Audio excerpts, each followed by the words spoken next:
दम घुटने लगा है यार मेरा। क्यों जी रहा हूं मैं ऐसी जिंदगी। घिन आती है मुझे खुद से। सब कुछ खत्म हो गया, अब कुछ भी नहीं रहा यहाँ। आज अगर ये फैसला नहीं लिया तो फिर कभी नहीं ले पाऊंगा।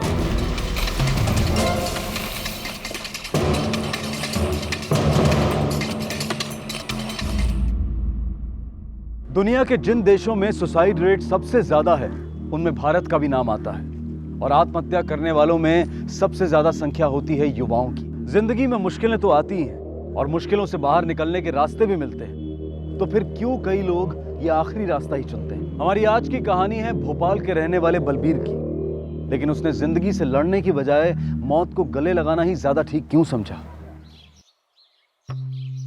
हेलो मुनीसा, मैं पहुंच गया हूँ। बहुत अच्छे। ये कैसी जगह बुला लिया मेरे को? क्यों, इस जगह में क्या प्रॉब्लम है? नहीं पर तुम हो कहाँ? मैं तुम्हें पहचानूंगा कैसे? अरे यही हूँ, पिंक ड्रेस पहनी है मैंने। पिंक? ढूंढ सकते हो तो ढूंढ लो।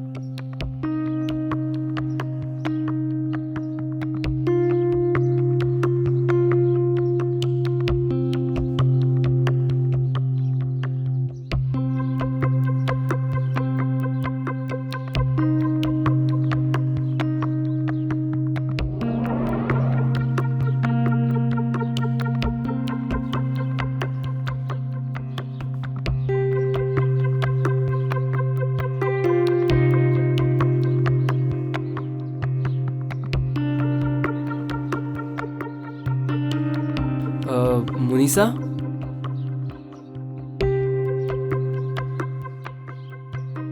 I am sorry. अरे मैं मजाक कर रही थी। बलबीर ना। मुनीसा, बुरा ना मानो तो इससे अच्छी जगह मुझे पता है, हम वहाँ चलें? चलो। जैसा कि मैंने अपनी प्रोफाइल में बताया था, असल में मैं वैसा हूँ नहीं। लड़कियों से बात करने की हिम्मत नहीं होती मुझ में। तो फिर मुझसे चैट करने की हिम्मत कैसे की? तुम ऑनलाइन झापड़ नहीं मार सकती ना, इसलिए। मेरे घर वाले मुझे कभी किसी लड़के से बात नहीं करने देते, इसलिए मैं उस साइट पे गई। 24 घंटे भाइयों की निगरानी में रहना, मेरा तो दम घुटने लगा था। पर तुमने मुझे कभी बताया नहीं। मुझे कभी लगा ही नहीं कि इंटरनेट पे बात इतनी सीरियस हो सकती है। मैंने तुम्हें कभी देखा नहीं था, पर फिर भी तुम मुझे बहुत अच्छी लगती थी। अब जो देख लिया है तो ऐसा लगता है कि इतनी अच्छी तो मैंने कभी सपनों में भी नहीं देखा था। Thank you. अच्छा, हम दोबारा मिल सकते हैं ना? पता नहीं।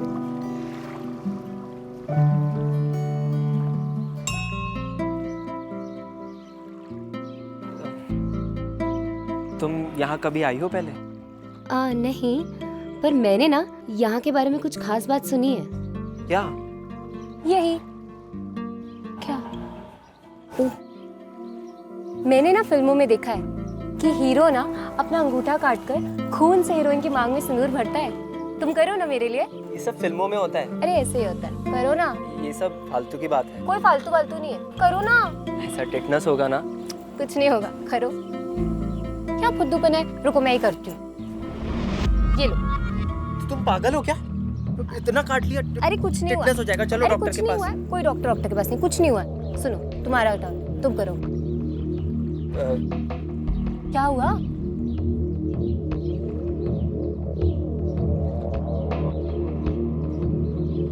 रहने दो, तुमसे नहीं होगा। मैंने कर लिया, बहुत है, चलो।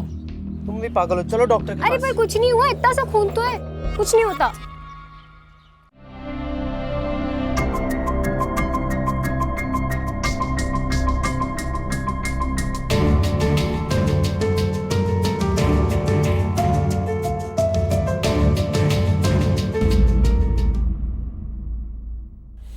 सुना आपने? रफीक क्या कह रहा है? आपकी लड़की बाजार में किसी लौंडे के साथ घूम रही थी। आप कुछ नहीं कहेंगे, आने दो उसे, मैं ही देखता हूं। बाजार में किसके साथ थी? जी किसी के साथ नहीं। रफीक ने देखा है तुझे? जी वो मेरा हाथ कट गया था तो मेरी सहेली के एक भाई ने मुझे डॉक्टर के यहाँ तक लिफ्ट दी थी। उसी सहेली के साथ क्यों नहीं चली गई तू? जी वो खून ज्यादा बह गया था इसलिए बाइक पर जाना पड़ा। दिखा, झूठ तो नहीं बोल रही। तस्बीह पढ़ना हराम कर दी मेरी। कॉलेज के पास कोई और डॉक्टर नहीं मिला तुझे जो इतनी दूर गई थी? हाँ लंबी लाइन लगी थी। रुक जा अहमद, कम वक्त कहेंगे, शर्म नहीं आती तुझे? जवान बहन पर हाथ उठाता है। चल बेटा अंदर। अहमद, गुस्सा करने से बेहतर उस लड़के के बारे में मालूम करके आओ।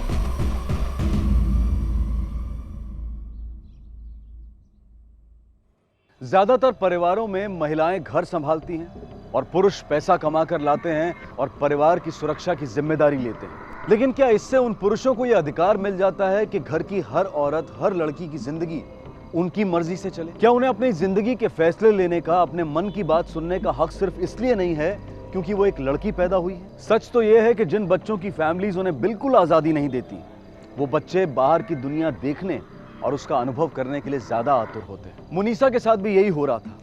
जितना उसके घर वालों ने उसे कैद में रखने की कोशिश की, उतना ही वो खुली हवा में सांस लेना चाह रही थी।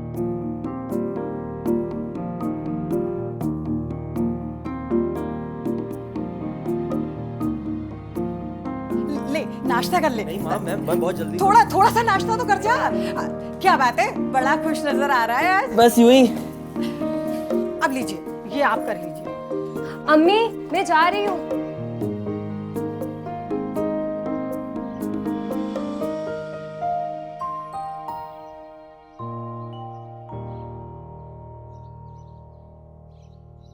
मुनीजा, जी कहाँ जा रही हो? जी वो कॉलेज। इतनी जल्दी? जी झूठ बोल रही है।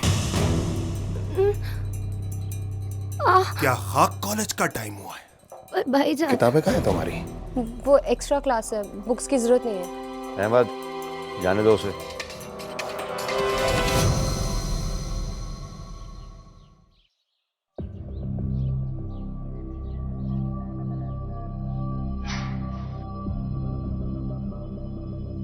हेलो, हाँ बस आ रहे हैं। हाँ 10 मिनट में पहुंचते हैं। सी यू।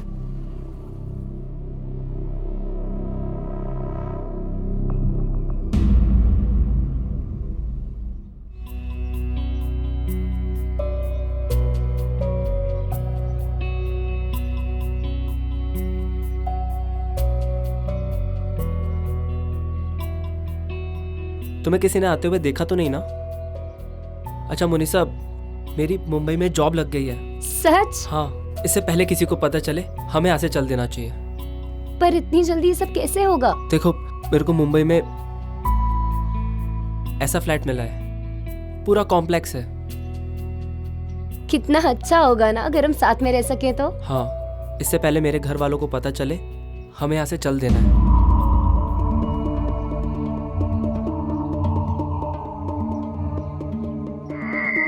रफीक जी भाई, देखो दोनों को।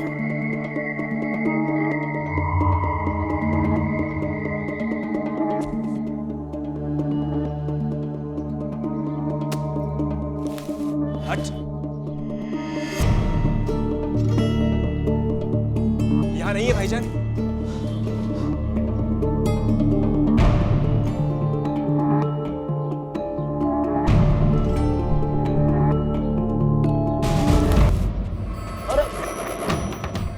पुलिस को बुलाने की क्या जरूरत थी? अरे तुम्हें इतना किसी ने पीटा है, पुलिस को तो बुलाना ही पड़ेगा ना। देखो तुम्हें कितनी ज्यादा चोट आई है, और फिर जिन लोगों ने तुम्हारा ये हाल किया है, क्या उन लोगों को ऐसे ही छोड़ दे? बलवीर बस तू बता दे, तेरे ये हाल किया किसने? जितना तुझे मारा है ना, साले को इससे 4 गुना ज्यादा मारूंगा। यहाँ एक्सीडेंट किसका हुआ? शर्मा जी की फैमिली इधर बैठी है। कहाँ? ये शर्मा जी। पुलिस में रिपोर्ट आप ही ने की थी? जी सर, मेरे बेटे को मारा है किसी पे शक है आपको? हमें तो कुछ पता नहीं सर। इंस्पेक्टर साहब, हमारा बेटा तो बहुत सीधा साधा है और शरीफ है, और इससे पहले कभी ऐसा नहीं हुआ है। क्यों जी? ठीक है, आप लोग यहीं रहिए, मैं उससे अकेले में बात करना चाहता हूँ। जी। बेड नंबर क्या है उसका? 303। मैं इंस्पेक्टर आशीष खत्री, भोपाल पुलिस। ये केस मैं हैंडल कर रहा हूँ। बाहर डॉक्टर से मुझे पता चला है कि जो लोग तुम्हें यहाँ लाए थे वो पुराने किले से उठाकर लाए थे। तो क्या कर रहे थे पुराने किले में? अकेले थे, किसी के साथ थे? देखो, तुम लड़ाई झगड़ा करने वाले लड़के तो लगते नहीं हो, तो फिर चक्कर क्या है ये? क्या फैमिली दुश्मनी थी? तुम्हारा किसी के साथ झगड़ा था? या फिर पुराने किले में जो अक्सर होता है, कोई लड़की का मामला? दोनों एडल्ट हैं। अगर वो दोनों साथ रहना चाहते हैं तो कोई कुछ नहीं कर सकता। हमें तो उन्हें प्रोटेक्शन भी देनी पड़ेगी।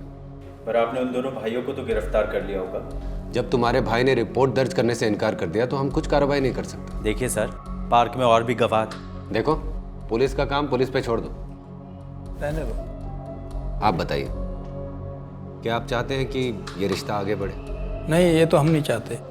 वैसे भी इंस्पेक्टर साहब, अब बलबीर को मुंबई में जॉब मिल गई है और उसके ठीक होते ही हम उसे मुंबई भेज देंगे। दोबारा उस लड़की से कभी नहीं मिलने देंगे। बलबीर ने रिपोर्ट फाइल करने से मना कर दिया, इसलिए ये दोनों बाहर घूम रहे हैं। अंदर होते तो पता है ना क्या हाल होता है इनका। लेकिन इंस्पेक्टर साहब, जब हम दोनों ने कुछ किया ही नहीं तो अंदर क्यों होते? हम दोनों थे ही नहीं वहां। तुम चुप रहोगे? देखिए, हमारे पास बहुत सारे गवाह हैं। जिन 4 लोगों ने हमला किया था उनमें से 2 की कदकाठी बिल्कुल इन दोनों जैसी है। लेकिन इंस्पेक्टर साहब, ये दोनों तो मेरे साथ मेरी दुकान पे थे। देखिए, आप इन्हें बचा नहीं रहे हैं, फंसा रहे हैं। और एक और बात, कुछ लोगों ने हमें बताया कि तुमने वहां पर अपनी बहन को बेरहमी से मारने और उसकी आंखें निकालने की धमकी दी थी। एक बात कान खोल के सुन लो, अगर मुझे पता चला कि तुमने लड़की पे हाथ उठाया है या उसे कुछ भी किया है तो तीनों को अंदर कर दूंगा।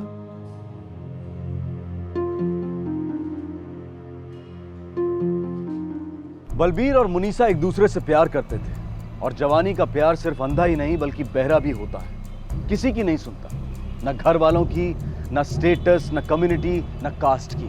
ऐसे सेंसिटिव केसेस में पुलिस परिवार वालों के साथ मिलकर सुलह करवाने की कोशिश करती है, लेकिन ये तो पुलिस ने भी नहीं सोचा होगा कि ये लव अफेयर कहां तक जाएगा। और कुछ महीनों के बाद इंस्पेक्टर को पुलिस स्टेशन में एक कॉल आया और अब जो वो देखने वाले थे वो उन्होंने अपने 15 साल के करियर में शायद कभी नहीं देखा था और ना कभी सोचा था। हेलो, कौन? क्या नाम बताया? कहां पे? ठीक है हम अभी पहुंचते हैं।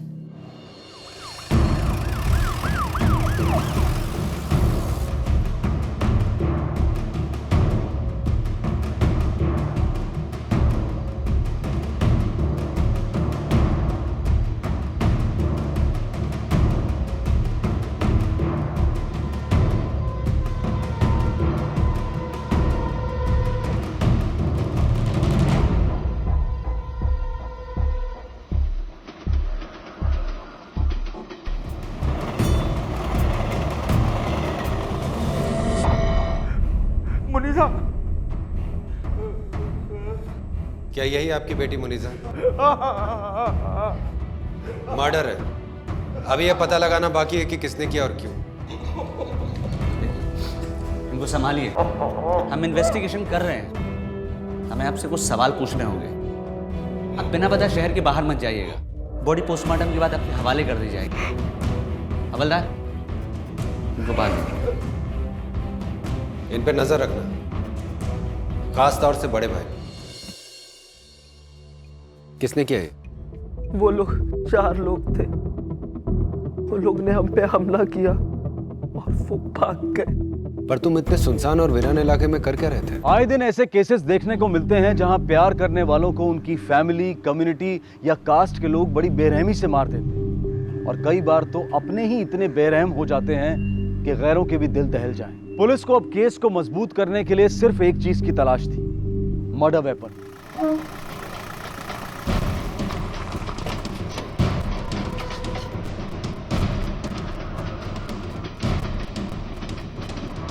तुम लोग एक एक जगह जाकर ढूंढो, कोई ना कोई सुराग जरूर मिलेगा। जाओ तुम लोग।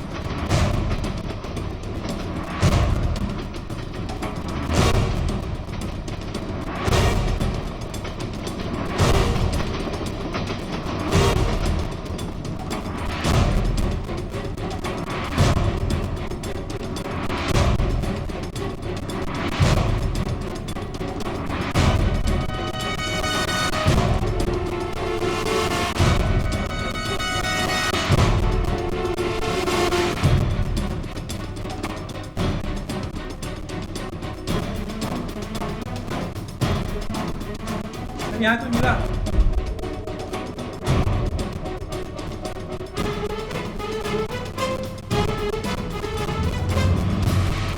सर एक मोबाइल मिला है।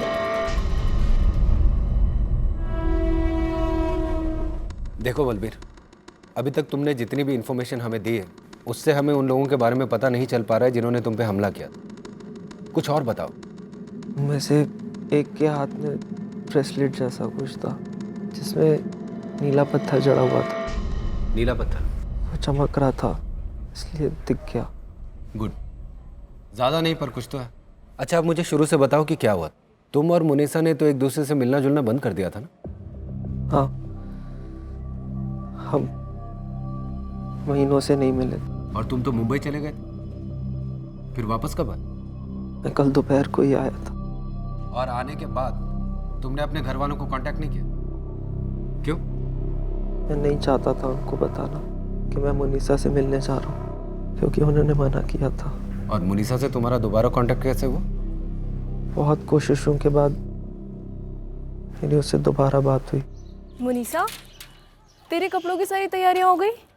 डिज़ाइन दे दिया, पर अभी नाप देने जाना है।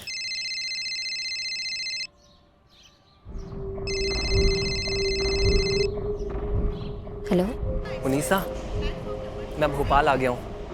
पर हो कहाँ तुम अभी? घर पर? मैंने घर वालों को अभी बताया नहीं है। मेरे से मिलने आ सकती हो अभी MP नगर साइड? अभी तो घर पर सब है, निकलना मुश्किल है, पर मैं आती हूँ। ठीक है। Okay, bye.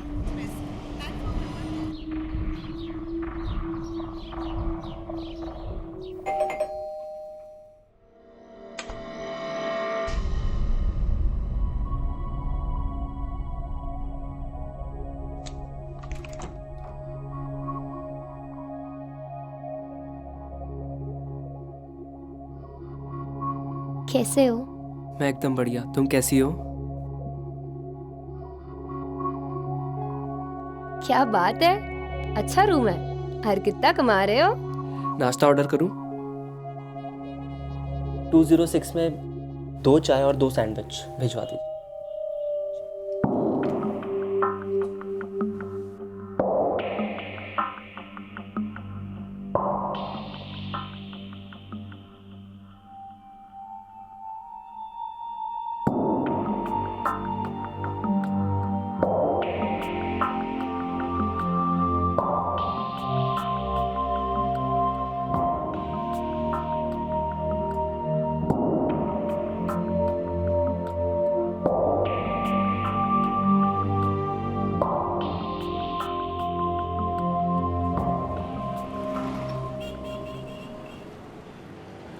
मेरे घर वाले मेरी ज़बरदस्ती शादी करा रहे हैं।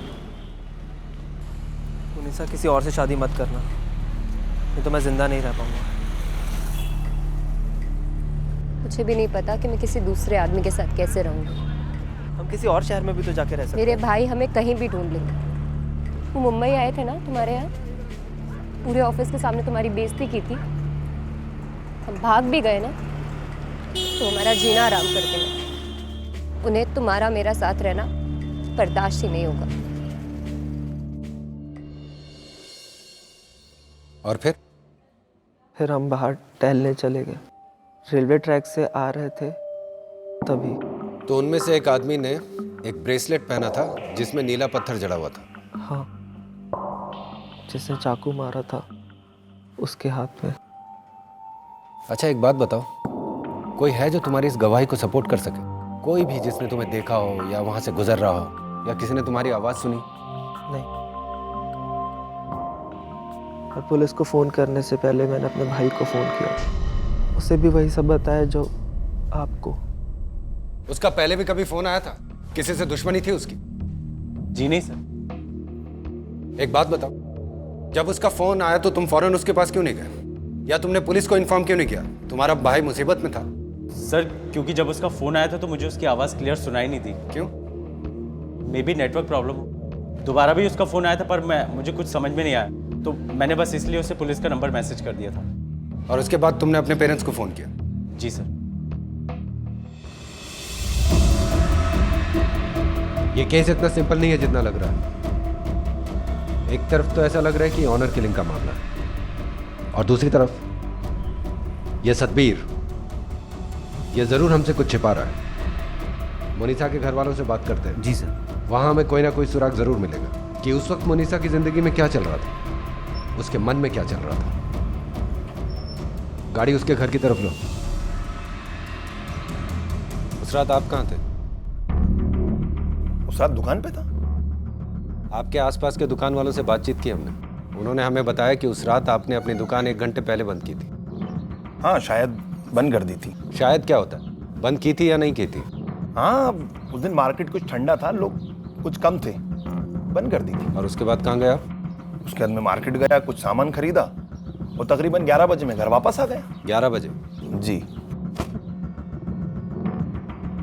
हमें नहीं मालूम। नहीं मालूम कि आपके शौहर उस रात इतनी देर से क्यों आए?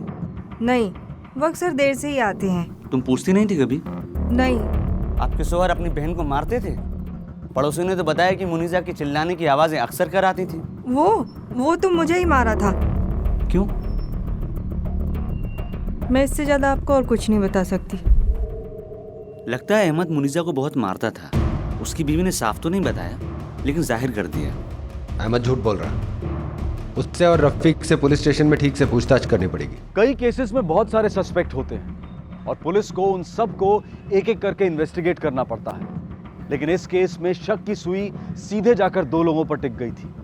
मुनीसा के दोनों भाई अहमद और रफीक। दोनों ने पहले भी बलबीर और मुनीसा पर हमला किया था और उनमें से एक ने सबके सामने मुनीसा की आंखें निकालने की धमकी भी दी थी। पुलिस को दोनों भाइयों पर शक तो था, लेकिन गिरफ्तारी से पहले सबूत और गवाहों के बयान पक्के होने जरूरी थे और पुलिस उन्हीं को इकट्ठा करने में जुट गई।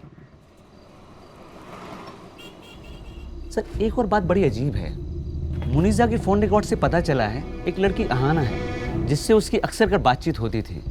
मर्डर वाले दिन भी उसने उससे 2 बार बात की। पता लगाओ ये अहाना कौन है।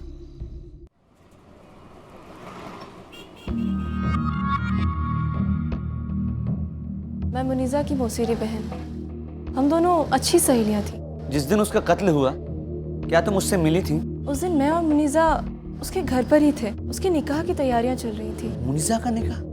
हाँ।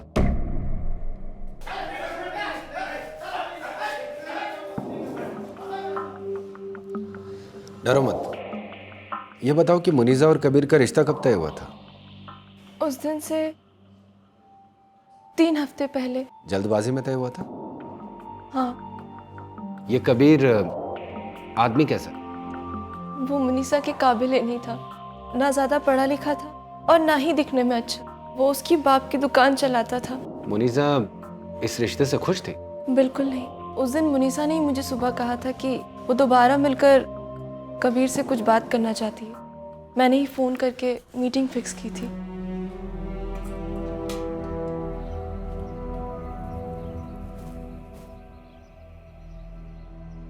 मैंने बात कर ली है कबीर से। तो उसे कैसे मनाएगी शादी से इनकार करने के लिए?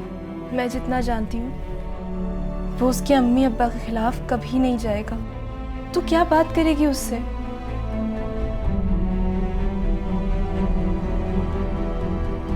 मुनीसा,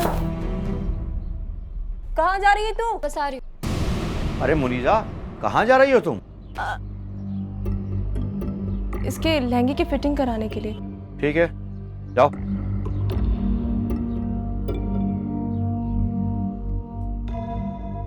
शुक्र है तूने बचा लिया, नहीं तो आज।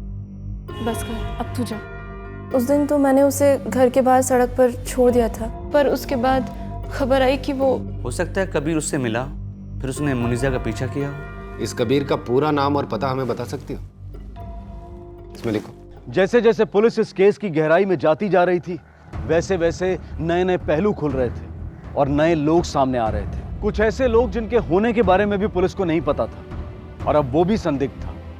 कबीर, जिससे मुनीसा की शादी तय हुई थी। उसके पास वजह भी थी कि उसके साथ धोखा हुआ है, लेकिन क्या हिंसा किसी भी हालात में सही है? और उसे ये बात किसने बताई कि जिस लड़की के साथ उसकी शादी होने वाली है, उस लड़की का पहले किसी के साथ अफेयर था? क्या उसे उकसाया गया था? उसने ये जुर्म खुद किया या किसी और से करवाया? अब पुलिस को इन सारे सवालों के जवाब ढूंढने थे। सर, मुझे तो पता भी नहीं था कि मुनीसा का कोई बॉयफ्रेंड भी है। लेकिन सर, मैंने कुछ नहीं किया सर। मैंने कुछ भी नहीं किया। मैंने तुमसे कब कहा कि तुमने कुछ किया? सर तो सिर्फ तुमसे बात करना चाहते हैं। लेकिन सर मैं कुछ जानता ही नहीं तो मैं क्या बात करूंगा सर। मैं तो पहली बार इस सिचुएशन के अंदर आया हूँ। मेरी शादी मेरे माँ बाप ने तय कर दी थी और मैंने उसकी शक्ल भी ठीक से नहीं देखी, सिर्फ फोटो में देखा था। फोटो में देखकर किसी का खून तो नहीं करता ना सर। हमने कब कहा कि तुमने किसी का खून किया है? सर नहीं कहा तो फिर आप मुझे यहाँ लेके क्यों आते? मर्डर के दिन मुनीजा और तुमने मिलने का प्लान बनाया था। हाँ सर, लेकिन वो वहां नहीं पहुंची सर। एक मिनट, ये ब्रेसलेट दिखा। ये ब्रेसलेट तुम्हारा? हाँ सर। मिस्टर कबीर, तुम बहुत बड़ी मुसीबत में फंसने वाले हो। लेकिन क्यों सर? क्योंकि बलबीर ने यह गवाही दी है कि जिन लोगों ने उस पर हमला किया था उसमें से एक आदमी ने यह ब्रेसलेट पहना था। लेकिन सर ये तो मैंने अभी पहना है सर। क्या मतलब अभी पहनना शुरू किया? अभी कहा तुम्हारा? नहीं सर, ये तो अहमद ने मुझे गिफ्ट किया था। क्या? किसने गिफ्ट किया? अहमद ने। Mister Ahmed, arrest. अरे लेकिन क्यों क्यों क्यों अरेस्ट कर रहे हैं आप मुझे? आपका अरेस्ट वारंट है हमारे पास। लेकिन मैंने किया क्या? आपको वहीं चलकर बताएंगे, चलिए।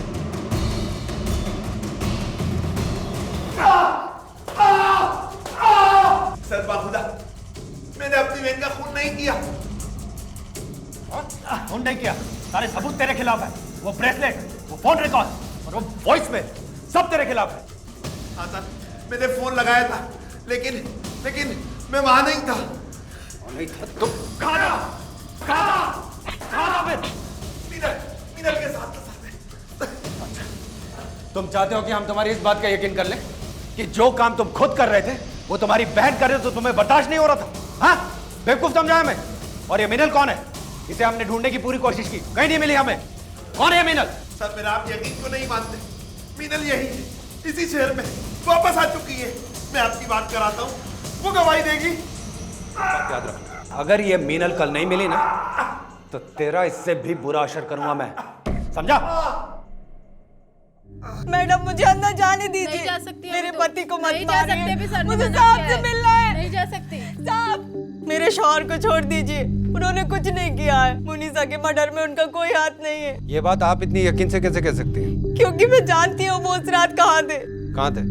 वो मीनल के साथ थे।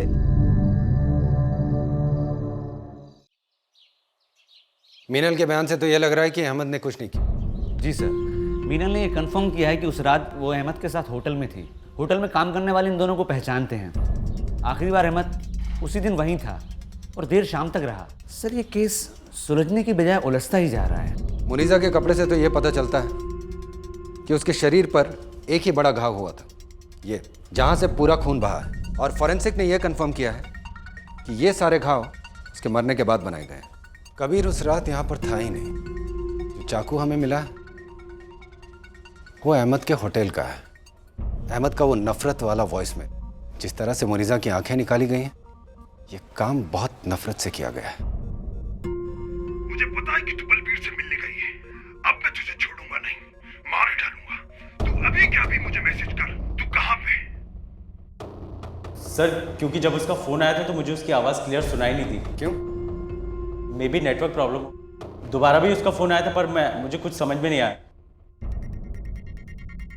और पुलिस को फ़ोन करने से पहले मैंने अपने भाई को फ़ोन किया था, उसे भी वही सब बताया जो आपको। पर आपने उन दोनों भाइयों को तो गिरफ्तार कर लिया होगा। देखिए सर, पार्क में और भी गवाह थे। सबाग, ये गुत्थी सुलझती नजर आ रही। एक और अरेस्ट वारंट बनाओ। सर किसका? सर आपने मुझे यहाँ क्यों बुलाया? मुबारक हो, केस सॉल्व हो गया। अच्छा, किसने किया ये खून? अरेस्ट वारंट बना है, खुद ही पढ़ लो।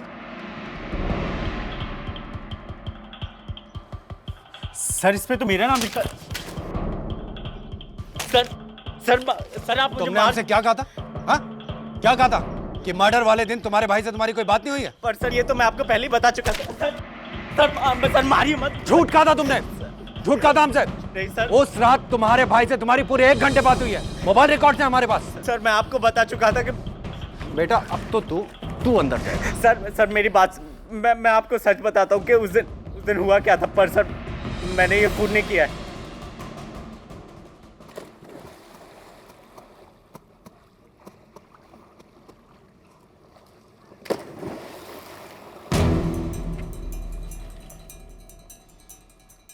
तुम्हारे माँ बाप ने बताया कि तुम अक्सर यहाँ आते हो।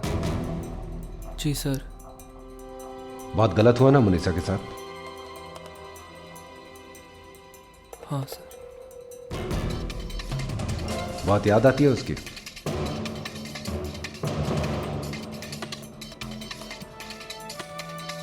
बहुत प्यार करते थे ना तुम उससे?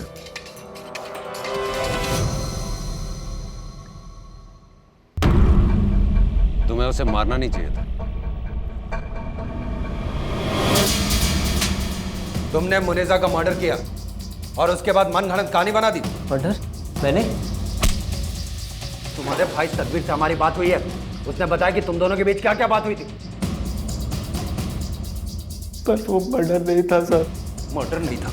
हाँ, कहानी मत बना, क्योंकि हमें सब कुछ पता है। हमें पता है कि मुनीसा पर पहला वार तुमने 7:23 पर किया था। उसके थोड़ी देर बाद उसकी मौत हो गई थी, सारा खून बह गया था। उसके बाद तुमने अपने भाई से बात की। मुनीसा के शरीर में बाकी घाव उसके बाद बनाए गए थे, इसलिए उनमें से खून नहीं निकला। आंखें भी उसके बाद निकाली गई। तुम्हें क्या लगता है हम लोग बेवकूफ हैं? वो 4 आदमी थे। वो 4 आदमी क्या उसका इंतजार करते? वो मर गई है उसे दोबारा मारते? इसलिए कोई 4 लोग नहीं थे, सिर्फ एक था। वो था तू, समझा? सिर्फ तू। पोस्टमार्टम रिपोर्ट्स, फोन रिकॉर्ड्स सब इसी बात से टैली करते हैं। इसीलिए अब तुम्हारे पास कोई चारा नहीं बचा है।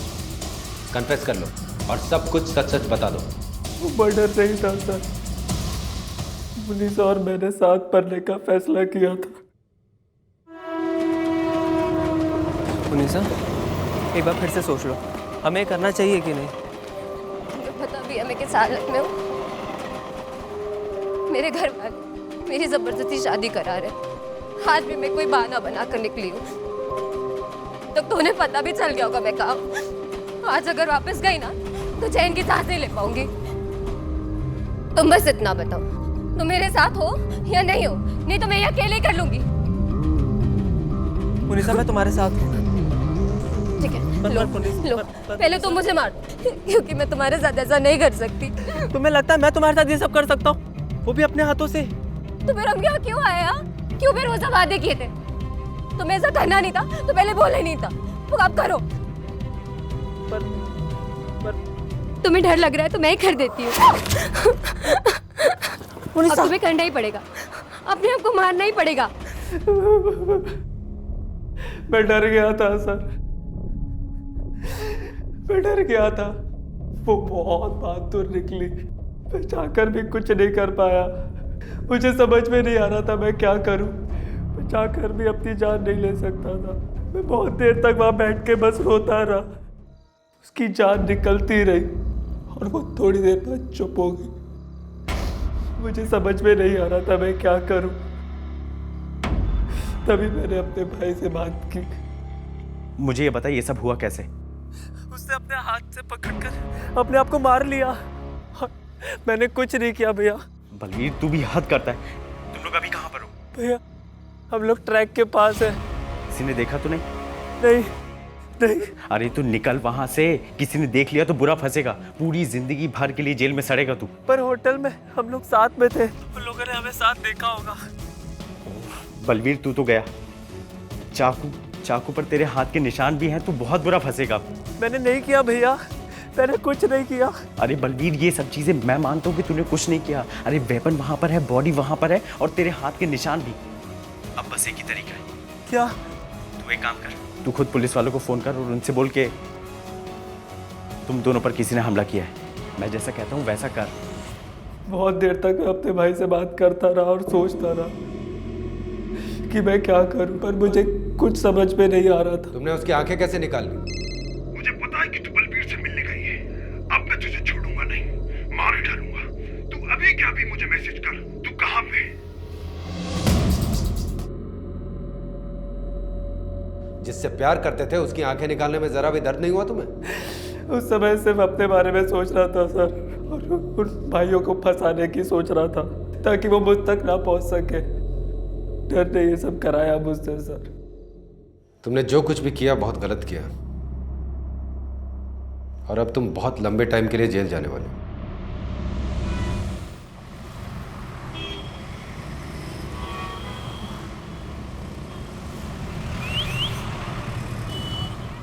चलो यार प्रीति, आज तो थक गया मैं शॉपिंग करते करते। सुबह से तो शॉपिंग कर रहे हैं। तो क्या है, कभी कभी तो मिलता है शॉपिंग करने का, तुम तो हमेशा ही बस। मैं जल्दी मुझे जाना था और लेकिन तुमने मुझे शॉपिंग में उलझा दिया। सुनो ना, मुझे ना फूल और लेने हैं। ये रही फूल की शॉप। और क्या बाकी था, मैं भूल गई। यार प्रीति चलो ना, मैं लेट हो रहा हूँ, घर चलते हैं। अरे अभी तो मुझे वो भी लेना, आटा और गरम मसाला। अच्छा मम्मी मेरे को क्रीम रोल चाहिए। अब लोगों को क्रीम रोल चाहिए। अच्छा एक काम करो, तुम फूल ले लो और इसे क्रीम रोल दिला दो। मैं जब तक जाकर आटा और गरम मसाला लेकर आता हूँ। ठीक है? आज तुम्हें क्रीम रोल चाहिए? भैया क्रीम रोल देना ज़रा। वो ले लो। और तो कुछ नहीं चाहिए ना तुम्हें? बस सीधे घर चलना है। खा लो फटाफट। हमेशा बहुत कर दो ये खाना। क्या हुआ?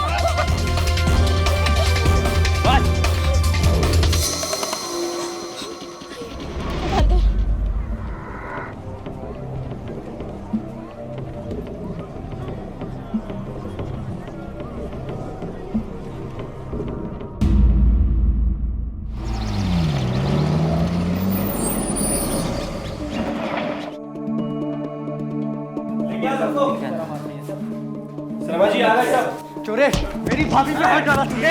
हाँ? मेरे भैया का मुंह काला किया। साले, पुलिस स्टेशन नहीं होता ना तो फाड़ देता यहीं। जवाब! शांत हो जाओ। ये पुलिस स्टेशन है, हमें अपना काम करने दीजिए। मजाक बना के रखा है। बैठो। ये कब से चढ़ रहा है आपकी वाइफ को? सर काफी टाइम से। मोहल्ले का लड़का है, इसलिए मैं हर बार सोचकर पुलिस कंप्लेंट नहीं करता, लेकिन आज तो इसने मेरे सामने कोई रास्ता ही नहीं छोड़ा। तुमको कुछ कहना है अपनी सफाई में? सर माफ कर दीजिए ना सर, इसे अब गलती नहीं करेगा। आप कौन? सर ये मेरा बेटा है सर। आप चिंता मत करिए, आप अपनी रिपोर्ट लिखवाइए। 354A और 354 दोनों धाराएं लगेंगी इनके ऊपर। इनको कोई बेल से नहीं बचा पाएगा। गुप्ता जी माफ कर दीजिए इसे, इससे गलती हो गई। ये केस हो गया तो इसका कैरियर खत्म हो जाएगा। ये बात इसको तब सोचना चाहिए थी जब ये बीच चौराहे पे मेरी भाभी को छेड़ रहा था। आपको इसे सजा देना चाहिए और आप हमसे बोल रहे हैं कि हम केस वापस ले लें। बैठिए आप लोग। बस आखिरी बार माफ कर दीजिए इसे, इससे गलती हो गई। और तू क्या देख रहा है? माफी मांग इनसे, माफी मांग। सॉरी सर आखिरी बार माफ कर दीजिए सर इसे। गुप्ता जी, ये आपका अपना डिसीजन है। मेरी मानिए तो कंप्लेंट जरूर लिखवाइए।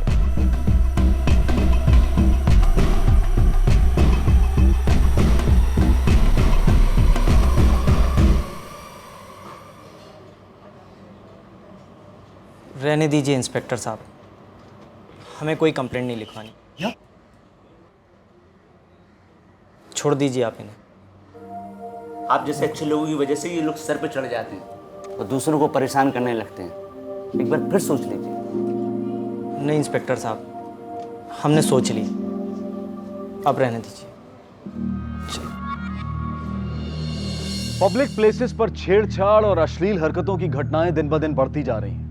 वजह कहीं ना कहीं हम खुद भी हैं, क्योंकि अक्सर हम ऐसी घटनाओं को चुपचाप बर्दाश्त कर जाते हैं। या तो हम अपराधियों के डर से पुलिस कंप्लेंट नहीं लिखवाते, या फिर सचमुच खुद को यकीन दिला देते हैं कि जो हुआ वो सिर्फ एक हादसा था और दोबारा नहीं होगा। लेकिन हमारी यही सोच अपराधियों की हिम्मत बढ़ा देती है और परिणाम कभी कभी हमारी सोच से भी ज्यादा भयंकर हो जाते हैं। भोपाल में अपने परिवार के साथ रहने वाले रजत गुप्ता के साथ भी कुछ ऐसा ही हुआ। क्या उनकी ये सोच सही थी?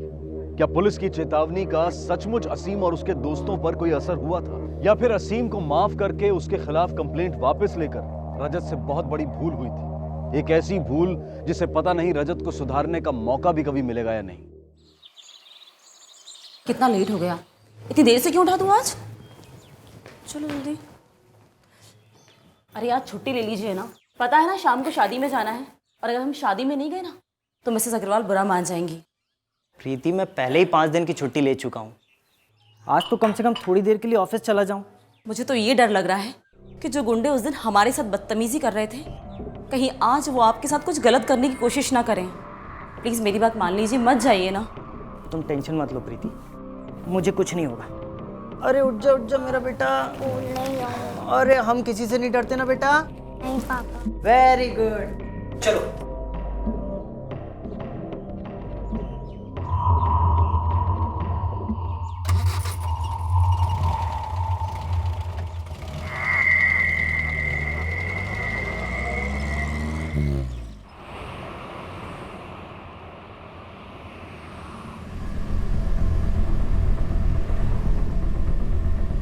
तुमने फिर इतनी सारी ज्वेलरी पहन ली। तुम्हें मालूम है ना ये रास्ता कितना सुनसान है और टाइम भी कितना ख़राब चल रहा है। तो मैं कौन सा रोज़ रोज़ पहनती हूँ, कभी कभी तो मौका मिलता है मुझे।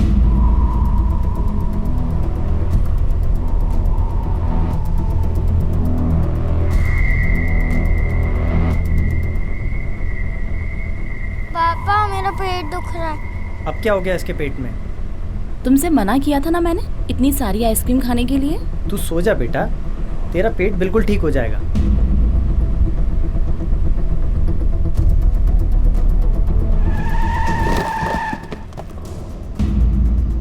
ये क्या हुआ?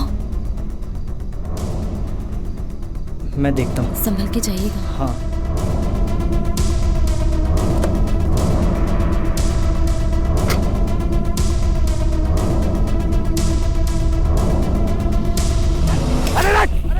चलते रह।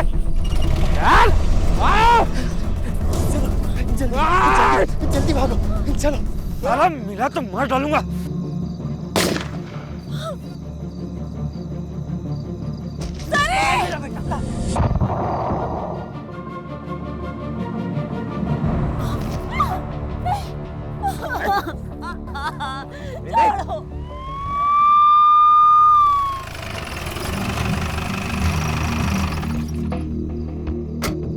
सर ये वही ट्रक ड्राइवर है जिसने कंट्रोल रूम में फ़ोन किया था। साहब मैं पेशाब करने के लिए हाईवे पे उतरा था, तभी मैंने देखा साहब एक गाड़ी सुनसान इलाके में खड़ी थी। गाड़ी के अंदर मैंने झाँक कर देखा साहब कोई नहीं था। इधर उधर देखा तभी साहब एक महिला की चीखने की आवाज़ आई। मैं खेत की तरफ गया थी साहब, उसके आगे जाने की मेरी हिम्मत नहीं हुई और मैंने आपको कॉल कर दिया सर। सर ये बच्चे के खिलौना मिलेंगे गाड़ी के अंदर। इसका मतलब पूरी फैमिली सफ़र कर रही थी। एक काम करो, डैशबोर्ड चेक करो, देखो उसमें गाड़ी के पेपर्स होंगे और गाड़ी किसके नाम पर है पता करो। सर। और हाँ, इसका स्टेटमेंट लो। चल आ जाओ।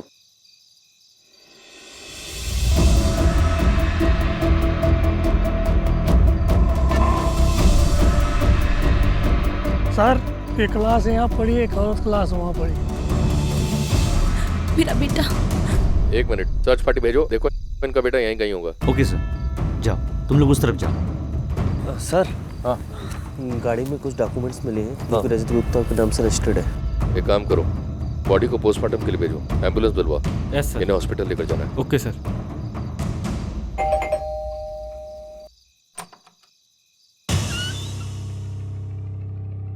रजत गुप्ता का घर यही है? हाँ सर यही है। कहिए क्या बात है? आप कौन है? सर मैं उनका छोटा भाई हूँ। आपके भैया की हमें लाश मिली है देवास भोपाल हाईवे के पास। क्या? उन्हें किसी ने गोली मारी है। किसने गोली मारी सर? वो तो शादी में गए थे और सब मेरी भाभी और सब सनी का है। भाभी अस्पताल में इमरजेंसी वार्ड में और सनी को हम ढूंढ रहे हैं। ये उन गुंडों का काम है सर। कौन गुंडे? वो मेरी भाभी के साथ बदतमीजी करते थे सर। मेरे भैया के साथ भी हाथापाई हुई थी सर। संभालो अपने आप को और जल्दी हॉस्पिटल पहुंचो। सर चलो।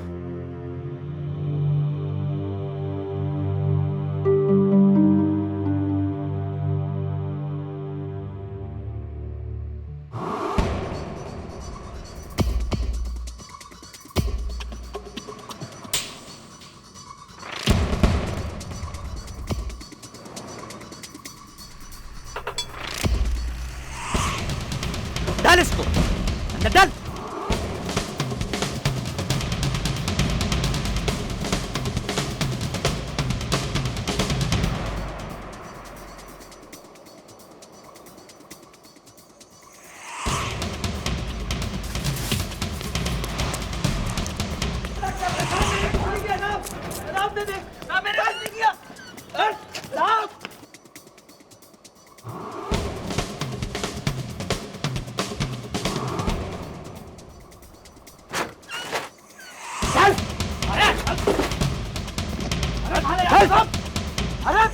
चल। अरे क्या हुआ साहब?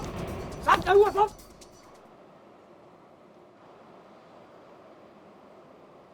डॉक्टर साहब, प्रीति की तबीयत कैसी है अभी? इंस्पेक्टर, इनके वाइटल साइंस पहले से बेटर है, कुछ समय में इन्हें होश आ जाएगा। सनी का क्या हुआ इंस्पेक्टर? कुछ पता चला? थैंक यू डॉक्टर, पता कर रहे हैं, जल्दी पता लग जाएगा। आप लोग कौन है? मैं रजत का बड़ा भाई हूँ, दीपक गुप्ता। ये मेरी माँ है, ये पत्नी है प्रतिमा, और ये शुभम मेरा सबसे छोटा भाई। सर सनी का कुछ पता नहीं चल पा रहा। प्रीति भी बेहोश है। तू प्रीति की चिंता मत कर, उसको कुछ नहीं होने वाला। इंस्पेक्टर साहब, मुझे बहुत बहुत डर लग रहा। आप हमारे पोते को ढूंढिए ना जल्द से जल्द, प्लीज। आप घबराइए मत, हम अपना काम कर रहे हैं, आपका पोता जल्दी मिल जाएगा।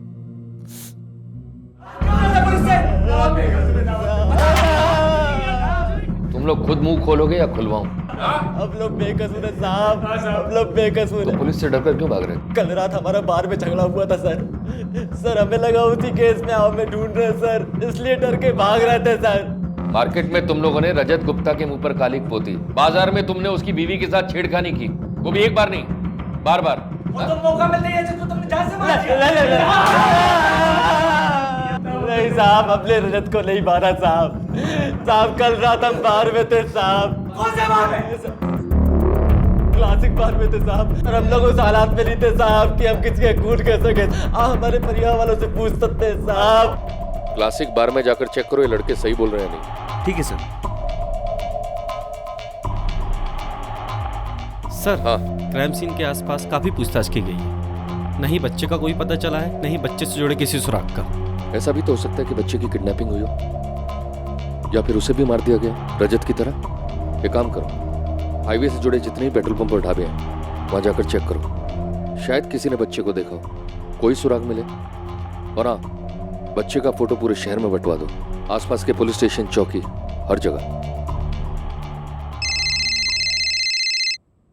हेलो, हाँ, मैं अभी आया। अपराध हो चुका था, अपराधी फरार। कुछ अज्ञात लोगों ने बड़ी ही बेरहमी से रजत गुप्ता की हत्या कर दी थी, और इस घटना ने रजत के हंसते खेलते परिवार को पूरी तरह से झकझोर कर रख दिया था। क्या इस वारदात का मकसद सिर्फ लूट और किडनैपिंग था, या फिर किसी और साजिश के तहत इसे अंजाम दिया गया था? और सनी कहां था? क्या उसे किसी ने किडनैप कर लिया था, और अगर हां तो किसने? इन सारे सवालों का जवाब शायद प्रीति गुप्ता दे सकती थी, जो इस हादसे की इकलौती आई विटनेस थी, लेकिन वो अभी तक पूरी तरह से होश में नहीं आई थी।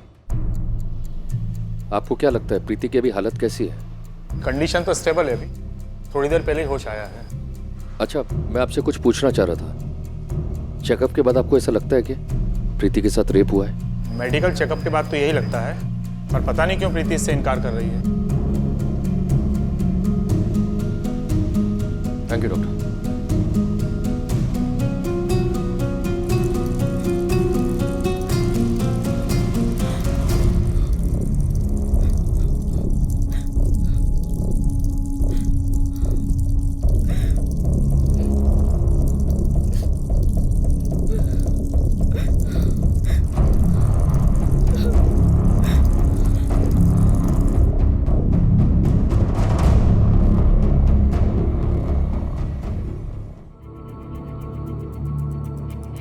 आप लोग थोड़ी देर के लिए बाहर जाएंगे, मुझे इनसे कुछ अकेले में बात करनी है।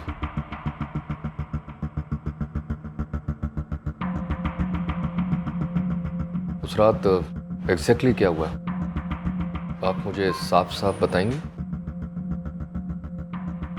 देखिए, अगर आप इस तरीके से चुप रहेंगी तो मैं आपकी मदद कैसे करूंगा? आपके पति की हत्या हो चुकी है, आपका बच्चा गायब है। मेरा ये जानना बहुत जरूरी है कि उस रात एग्जैक्टली क्या हुआ। उस रात हम लोग देवास जा रहे थे, शादी में। जल्दी आओ! सनी बेटा, तू भाग, जाके छुप जा। तो आपने डॉक्टर को क्यों नहीं बताया?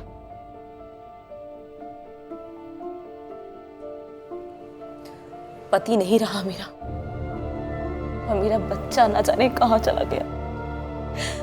अगर ऐसे में इन लोगों को ये पता चल जाता कि उन आदमियों ने मेरे साथ क्या किया, तो ये लोग मुझे चैन से जीने नहीं देते। क्या इज्जत रह जाती मेरी?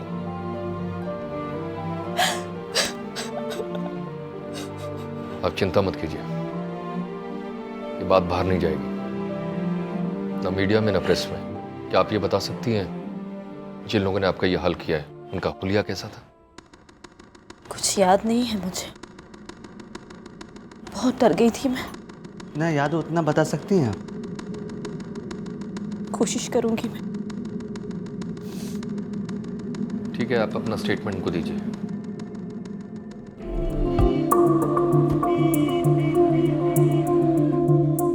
सर आसपास के सभी इलाकों में सर पूछताछ की है, किसी को सर उस बच्चे के बारे में नहीं पता और ना ही किसी ने उसे दिखा है सर। सर पिछले काफ़ी दिनों से इस एरिया में डकैती का कोई केस रजिस्टर नहीं हुआ।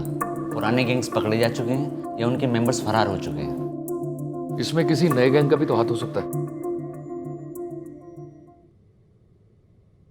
सर ये उन क्रिमिनल्स के स्केचेस हैं जो प्रीति जी ने बनवा के दिए हैं। इन चेहरों को सारे शहर में लगवा दो और स्टेट के सारे पुलिस स्टेशन में भिजवा दो। और हाँ, इस केस की मुझे डेली अपडेट चाहिए। ठीक है सर।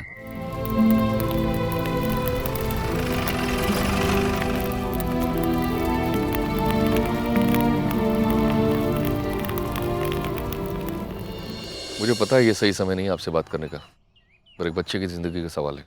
आप इन तीनों को पहचानते हैं?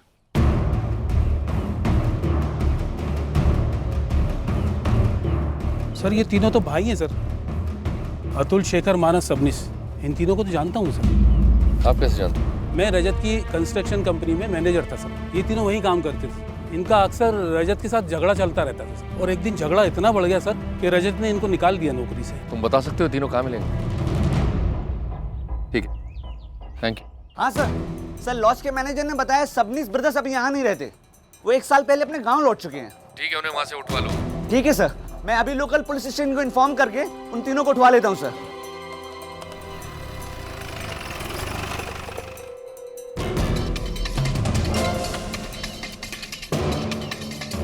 सर खुगरिया पुलिस स्टेशन से फोन आया है, वो तीनों गांव से गायब हो चुके हैं। एक काम करो, तीनों का नंबर सर्वेलेंस पे डालो। ठीक है। लोकेशन ट्रेस करो, पता तो चले तीनों कहाँ गायब हुए।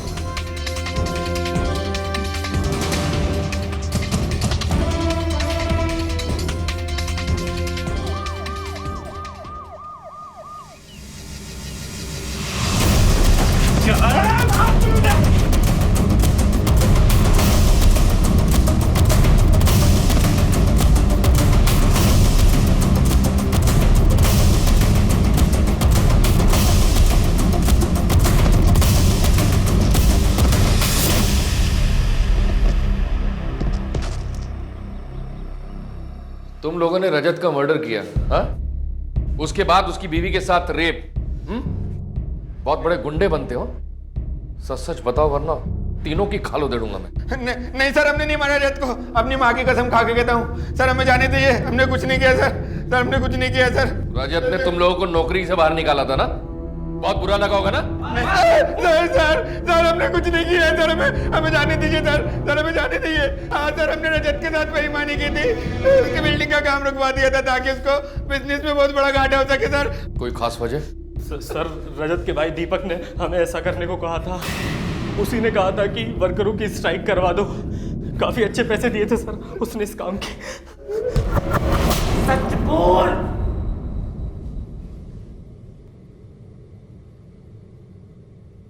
प्रॉपर्टी की वजह से मेरे पिताजी ने हम तीनों भाइयों के नाम बराबर बांटी थी अपनी प्रॉपर्टी।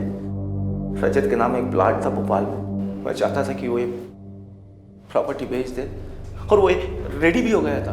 और लास्ट मोमेंट पे प्रीति ने उसे भड़का दिया और उसने वो प्रॉपर्टी बेचने से मना कर दिया। मैंने सोचा कि अगर मैं उसका बिजनेस में नुकसान कर दूंगा तो परेशान होकर मजबूर होकर पैसों के लिए वो प्रॉपर्टी बेच देगा और मैं मौके का फायदा उठाकर उससे प्रॉपर्टी खरीद लूंगा। तुम्हारा ये प्लान फेल हो गया तो तुमने सबनिस ब्रदर से मिलकर अपने भाई की हत्या करवा दी। और जब प्रीति के कहने पर तुम्हारे भाई ने प्रॉपर्टी बेचने से मना कर दिया तो तुमने अपनी भाभी का रेप भी करवाया। सच मानिए सर, ऐसा करना तो दूर, मैं ऐसा सोच भी नहीं सकता। प्रॉपर्टी की लालच में अंधा जरूर हो गया था और उसके लिए मैं अपने भाई का खून करूंगा। इतना गिरा हुआ नहीं हूं सर मैं। तुमने सबनिस ब्रदर्स के स्केचेस पहचानने से मना कर दिया। उसके बाद तुमने उनको फोन करके छुपने को कहा। बेवकूफ समझते हो हमें? बोलना। उन तीनों के स्केच देखने के बाद मैं डर गया था सर। मैं नहीं चाहता था कि किसी भी तरह इस केस में मेरा नाम जुड़े। झूठ बोल रहे हो। प्रीति ने उन्हीं लोगों का हुलिया बताया था। वो तीनों क्राइम सीन पे थे और तुम्हारे कहने पर ही उन्होंने मर्डर किया उसको। सर जिसके भरोसे आप मुझ पर इल्जाम लगा रहे हैं ना, वो भरोसे के लायक नहीं। कहना क्या चाहते हो तुम? सर मेरा भाई प्रीति से बहुत प्यार करता था, लेकिन वो इस शादी से खुश नहीं था। और प्रीति का तो काम ही है लोगों को अपने जाल में फंसाना। उसने रजत ही नहीं, मेरे छोटे भाई शुभम को भी अपने जाल में फंसा लिया।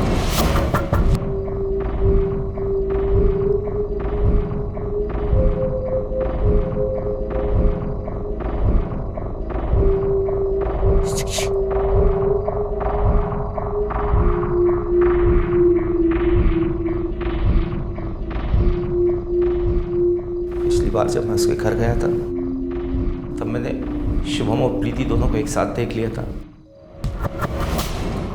भाई साहब आप सोए नहीं अब तक? मैं तभी समझ गया था कि इन दोनों के बीच कुछ तो है। ये केस सुलझने की जगह उलझता ही जा रहा है। गुप्ता फैमिली में सब कुछ वैसा नहीं है जैसा हमें दिखाया जा रहा है। अब तो इस फैमिली की पूरी जन्मपत्री निकालनी पड़ेगी। शुभम गुप्ता को उठाकर लेकर आओ। ठीक है सर। सवाल ज्यादा घुमा फिरा कर नहीं पूछूंगा मैं, इसलिए सीधा पॉइंट पर आता हूं। प्रीति के साथ तेरा क्या रिश्ता है? सर भाभी हैं वो मेरी। सिर्फ भाभी है और कुछ? सच सच बताएगा? सर ये कैसे सवाल पूछ रहे हैं आप मुझसे? मैंने कहा ना वो भाभी हैं मेरी। दीपक ने तेरे और प्रीति के बारे में मुझे बहुत कुछ बताया। सर इन्हीं बातों की वजह से मैंने अपना घर छोड़ दिया था। ये सिर्फ बातें, इसके पीछे कोई सच नहीं है। देख आखिरी मौका दे रहा हूं। सर सिर्फ एक बार, सर सिर्फ एक बार हम दोनों एक दूसरे के करीब आए थे और वो सब इतना अचानक हुआ था कि हमें कुछ सोचने समझने का मौका नहीं मिला था। सर भैया को शराब पीने की आदत थी और उस रात भी वो शराब पी के भाभी को मार रहे थे और फिर वो घर छोड़ के चले गए। भाभी बहुत रो रही थी। भाभी मैं आपको ऐसे रोते भी नहीं देख सकता।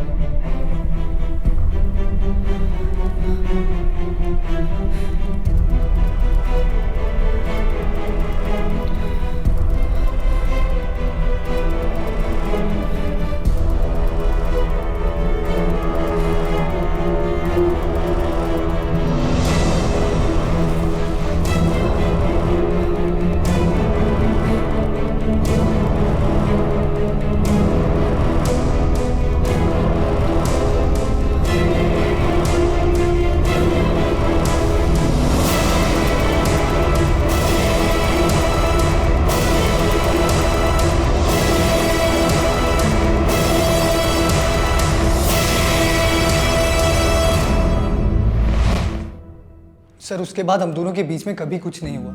हम दोनों उस बात को भूल गए। हमने अपनी गलती को खुद ही सुधार लिया था। जिस भाई ने तुझे अपने घर में रखा उसी को तूने धोखा दिया। सर हाँ दिया धोखा, पर आप मुझसे ये सवाल बार बार क्यों पूछ रहे हैं? क्योंकि तू अपने भाई के मर्डर के केस में प्राइम सस्पेक्ट है। प्रीति को पाने के लिए तूने अपने भाई का मर्डर किया। सर मैं अपने भाई का मर्डर क्यों करूंगा? मैं अपनी भाभी का रेप क्यों करवाऊंगा? और सर सबसे बड़ा सवाल यह है कि सनी कहाँ है? ये बात आपने पहले क्यों नहीं बताई? उस गलती को दोबारा याद नहीं करना चाहती थी मैं। वो मेरी भूल थी, मेरी कमजोरी थी।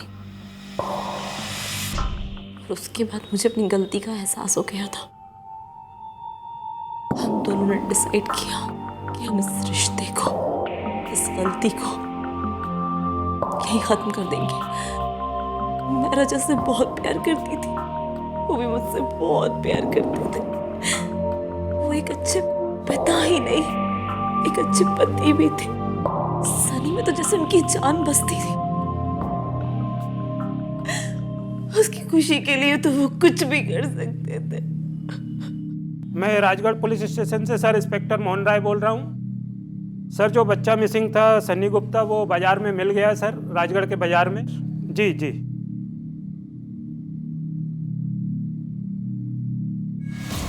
हमारे देश में हर रोज सैकड़ों बच्चे गायब होते हैं, लेकिन बदकिस्मती से वापस मिलने वाले बच्चों की तादाद बहुत कम है। ये बच्चे या तो चाइल्ड ट्रैफिकिंग के जाल में फंस जाते हैं या फिर इन्हें अपंग बनाकर बड़े शहरों में भीख मांगने पर मजबूर किया जाता है। एक ऐसे भविष्य की तरफ इन्हें धकेल दिया जाता है जहां से वापस आने का कोई रास्ता ही नहीं है। लेकिन भाग्य ने सनी का साथ दिया और वो पुलिस को मिल गया। लेकिन हर केस में ऐसा नहीं होता है, इसलिए आपसे गुजारिश है कि अगर आप सड़क पर किसी भी लावारिस या गुमशुदा बच्चे को देखें तो तुरंत पुलिस को इन्फॉर्म करें। हो सकता है आपकी वजह से कोई बच्चा अपने परिवार, अपने माँ बाप के पास वापस पहुंच जाए।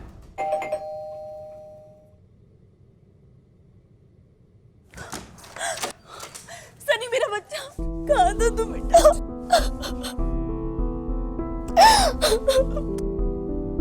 कहाँ चला गया था तुम? कहाँ था बेटा? हाँ, तू ठीक तो ना? तुझे कुछ हुआ तो नहीं ना? तू ठीक तो है ना? आप घबराइए मत, सनी बिल्कुल ठीक है। उसका मेडिकल चेकअप हमने कराया है, बस थोड़ा सा डरा हुआ है। Thank you so much inspector साहब, आप मुझे मेरे सनी से मिलवा दिया, वरना मैं तो उम्मीद ही खो चुकी थी। सनी से हमने वादा किया है कि सनी को हम और आइसक्रीम लाकर देंगे। हाँ। पर आपको भी रिटर्न में हमें कुछ देना होगा। आपको और आपकी मामा को हम एक्सीडेंट स्पॉट पर लेकर जाएंगे, ठीक है? लेकिन ये भी डरा हुआ है सर, अभी तो घर आया है, फिर आप क्यों इसको? आप घबराइए मत, हम आपके साथ चलेंगे। आपके अलावा सनी एक इकलौता आई विटनेस है जो इस केस में हमारी मदद कर सकता है।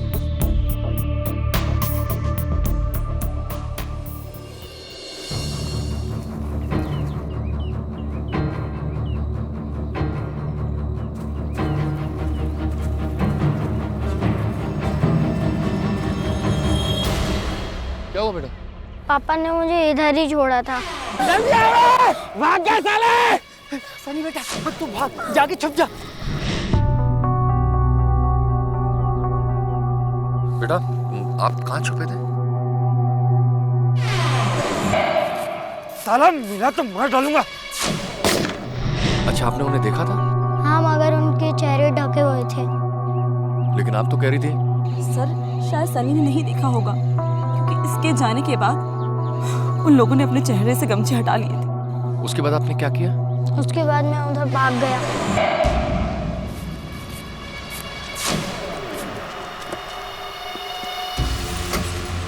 बेटा, गाड़ी में कितने लोग थे? अंकल 4 लोग। पक्का गाड़ी है बेटा, 4 लोग ही थे ना? हाँ। आप पहचान लोगे ना? आपको याद है कौन सी गाड़ी में था? व्हाइट कलर की बड़ी कार। व्हाइट कलर की एसयूवी कार। एक काम करो, आसपास के हाईवे के जितने भी पेट्रोल पंप और ढाबे हैं वहां जाकर चेक करो। ठीक है सर। प्रवीण, सनी के बयान ने इस केस का रास्ता ही बदल दिया है। अब लगता है कि हम उन्हें पकड़ पाएंगे। सनी एक इकलौता आई विटनेस था जिससे हमारी बात नहीं हुई थी। पर इतने बड़े भोपाल में उस एसयूवी को ढूंढेंगे कैसे? नंबर और मॉडल भी नहीं मालूम उस गाड़ी का। भूसे के ढेर में सुई ढूंढने जैसा काम होगा सर। प्रवीण, असंभव तो नहीं है, उस गाड़ी के अलावा कोई लीड नहीं है। तुम एक काम करो, आसपास के जितने भी पेट्रोल पंप है उसके सीसीटीवी फुटेज चेक करो। ढाबे, दुकानों में सब जगह पूछताछ करो, कोई ना कोई लीड जरूर मिलेगा।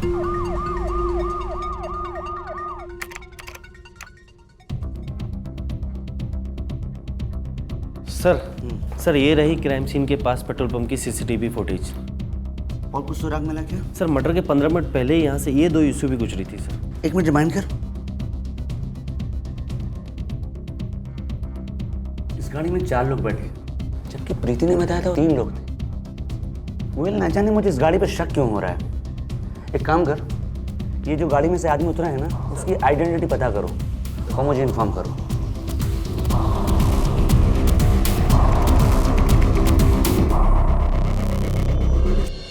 गाड़ी में चौथा आदमी कौन था? और अगर अपराधी 4 थे तो प्रीति ने इस चौथे आदमी को क्यों नहीं देखा? पुलिस जानती थी कि यह चौथा आदमी इस केस के लिए महत्वपूर्ण कड़ी साबित हो सकता है और पुलिस पूरी तरह से इस चौथे आदमी की तलाश में जुट गई। जय Hind sir, Vidisha police station से बोल रहा था सर। जिस आदमी का आपने फोटो भेजा है उसका नाम भानु सिंह है सर। वो यहाँ का बहुत बड़ा हिस्ट्री शीटर है सर। यहाँ पे ही है वो लोग। यहाँ तो ताला लगा हुआ है। क्या यार भैया, कब तक रहना पड़ेगा यहाँ पे? थोड़ी देर की बात है। थोड़े दिन इतने दिन से तो अंदर घुसे हुए हैं यहाँ पे। अंदर कोई है? तुम ऐसा करो, तुम इस रास्ते से जाओ और तुम पीछे के रास्ते से जाओ। भैया, पुलिस आ गई। बाहर जल्दी। अरे जल्दी चढ़ना ऊपर।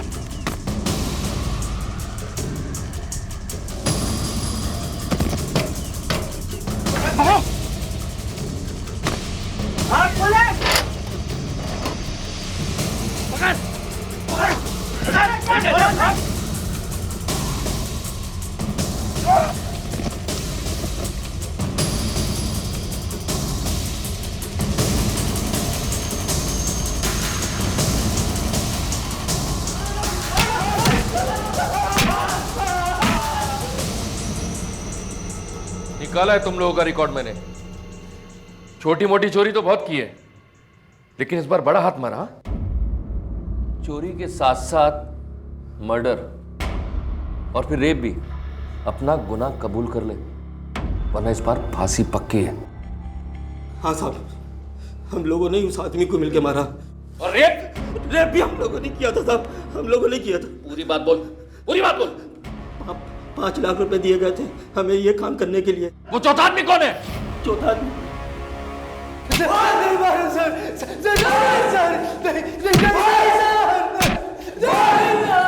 बारातियों ने तो सब उगल दिया है, बस अपना दूल्हा बचा है। कुछ नहीं किया सर, कुछ नहीं किया सर, मैंने कुछ नहीं किया सर। क्यों मारा रजत को?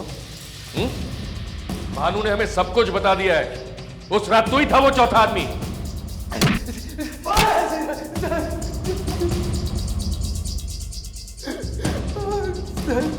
मैंने मारा रजत को, उससे बदला लेना था उससे। किस बात का बदला? मुझे तो बिजनेस करना था, मैंने उसके लिए उससे पैसा मांगा था, उसने नहीं दिया, मैंने उसकी जान ले ली सर, मैंने जान ली उसकी। डालो इसको लॉकअप में। मैंने मारा रजत। मुझे लगता है दाल में कुछ काला है। प्रीति इतनी बड़ी गलती कैसे कर सकती है कि उन हिस्ट्री शीटर्स की जगह सबनेस ब्रदर्स का हुलिया बता रही है। टीम के बाकी खिलाड़ी तो मिल गए, टीम का कैप्टन मिलना बाकी है।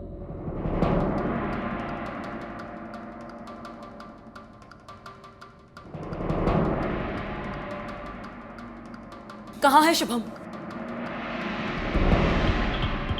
आप आई हैं, वो भी आ जाएगा। बैठिए। लो, आ गया आपके पति के मर्डर का मास्टरमाइंड। लेकिन इसके पीछे इसका अकेला दिमाग नहीं है, इसके पीछे एक और मास्टरमाइंड है। जैसा कि आपने उस रात मुझे बताया था, मर्डर की रात 3 आदमी थे, लेकिन आपके बेटे को जब मैंने पूछा 4 ही थे। सनी बिल्कुल सही था, वो चौथा शुभम था। अब तुम बोलोगी या फिर इससे निकलवाओ? ले जाओ इसे अंदर, मारो इसे और सच बुलवाओ। छोड़ दो उसे, मत मारो। इंस्पेक्टर साहब, इसकी कोई गलती नहीं, गलती मेरी है। तुम क्या पागल हो? मैं क्या बोल रही हो? शुभम, अब झूठ बोलने से कोई फायदा नहीं है।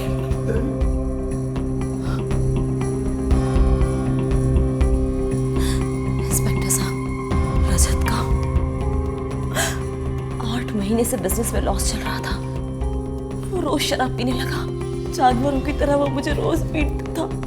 तंग आ गई थी मैं जिंदगी से, लेकिन शुभम ने मुझे संभाला। जो प्यार रजत को देना था ना, वो मुझे शुभम ने दिया। बस तभी से मैं शुभम से प्यार करने लगी, और हम दोनों ने मिलकर उसको मारने का प्लान बनाया। प्लान तो अच्छा था, मगर फेल हो गया, है ना?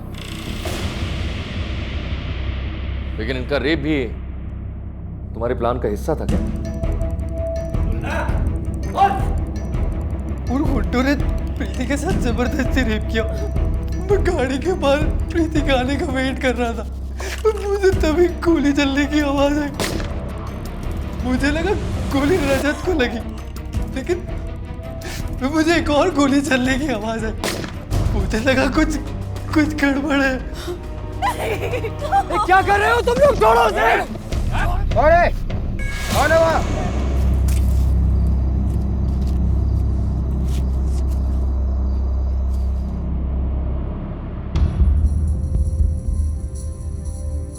अब मुझे सिर्फ एक बात समझ में नहीं आई कि तुमने सबनेस ब्रदर्स के झूठे स्केच बनवाकर उन्हें क्यों फंसाया? क्योंकि रजत का बिजनेस को लेकर उनसे झगड़ा चल रहा था। मैंने सोचा क्यों ना उन्हीं को फंसा दिया जाए। गुप्ता जी, आप पैसे दे दीजिए, तभी आपकी बिल्डिंग का काम होगा। क्यों दूं पैसा? अपनी बात हो गई थी ना, तुम लोग फिर आ गए यहाँ पैसा मांगने के लिए, बेईमान कहीं के। चलो निकलो यहाँ से। जबान संभाल के गुप्ता जी, अगर हमने अपनी औकात दिखाई ना तो भोपाल से गायब हो जाओगे। हाँ देख लूंगा। और निकलो यहाँ से, मुझे कभी अपनी शक्ल मत दिखाना। जाओ यहाँ से ना। छोड़ूंगा नहीं। देख लेंगे तुझे, छोड़ूंगा नहीं इसे। बदमाश कहीं के। ले जाओ इन दोनों को।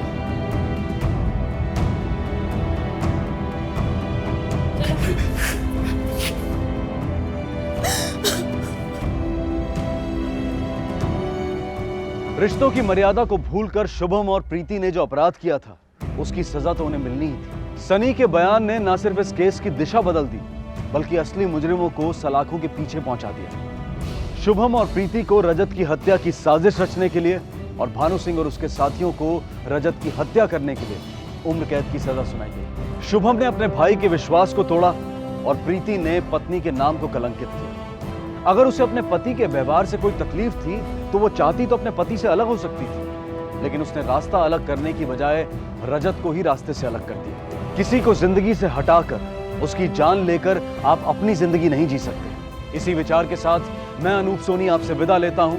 आपसे फिर मुलाकात होगी अगले एपिसोड में एक और चौंका देने वाले केस के साथ। तब तक अपना और अपने परिवार का ख्याल रखें और देखते रहें क्राइम पेट्रोल डायल 100। सबक एक को सीख हम सबको। जय। क्राइम पेट्रोल्स के और भी दिलचस्प कहानी देखने के लिए हमारे चैनल को सब्सक्राइब करें और बेल आइकॉन दबाना न भूलें।